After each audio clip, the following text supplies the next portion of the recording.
Ano ang Yakult? Masama ba itong inumin o mabuti sa kalusugan?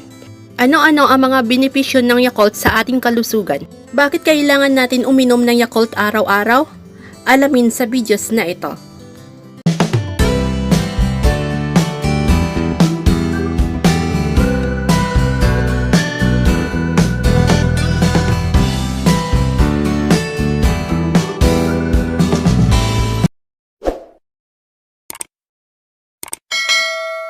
Hello guys, mga good vibes, welcome back to our channel. By the way, I'm Chen Kylie Vlog.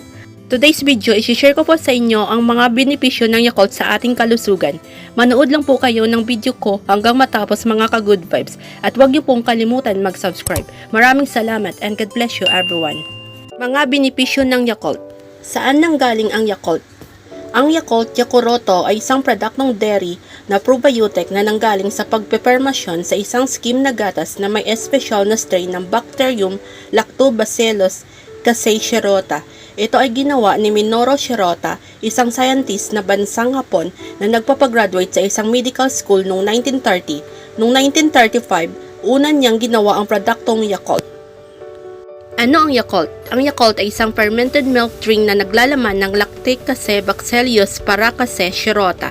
Ang bakterya strain na ito ay natatangi sa Yakult at napatunayang may benepisyo sa gastrointestinal tract. Ito ay isang probiotics na may bilyon-bilyong buhay at aktibong good bacteria. Benepisyo ng Yakult. Ang Yakult ay isang probiotics na inumin na gawa sa pinaghalong gatas at Lactobacillus casei strain shirota, isang uri ng mabuting bakterya na nakatutulong sa pagtunaw at pagpapanatili ng balanse na gut flora. Ang pag-inom ng Yakult ay maaaring magdulot ng iba't ibang benepisyo sa kalusugan, tulad ng mga sumusunod: nagpapabuti sa digestive health.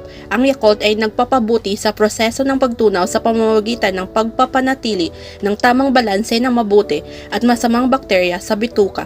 Kapag nababago ang balanse na ito, maaaring magkaroon ng mga problema sa tiyan tulad ng bloating, gas, sakit at diarrhea o constipation. Ang pag-inom ng Yakult ay maaaring makatulong na maibalik ang balanse na ito sa pamamagitan ng pagdagdag ng mabuting bakterya sa bituka.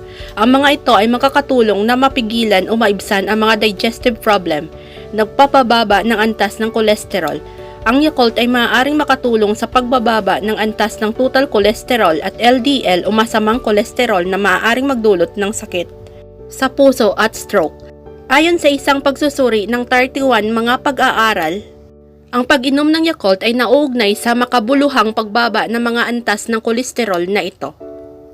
Ang mga anti-inflammatory na sangkap sa Yakult tulad ng EGCG ay napatunayang nakaka-relax sa mga ugat ng dugo at nagbabawas ng pamamaga.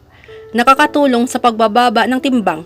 Ang Yakult ay maaaring makatulong sa pagkontrol ng timbang sa pamamagitan ng pagpapataas ng kabusugan at pagpapababa ng pagkain ng sobra. Ang Yakult ay puno ng tubig at fiber na parehong nagpapadama ng busog kumpara sa ibang mga inumin. Ang Yakult ay mababa rin sa calories. Isang bote ng Yakult ay naglalaman lamang ng 50 calories. Ang pag-inom ng Yakult kasama ng isang balancing dieta at ehersisyo ay maaaring makatulong sa pag-achieve ng mga layunin sa timbang. Maaaring bawasan ang panganib ng mga uri ng cancer.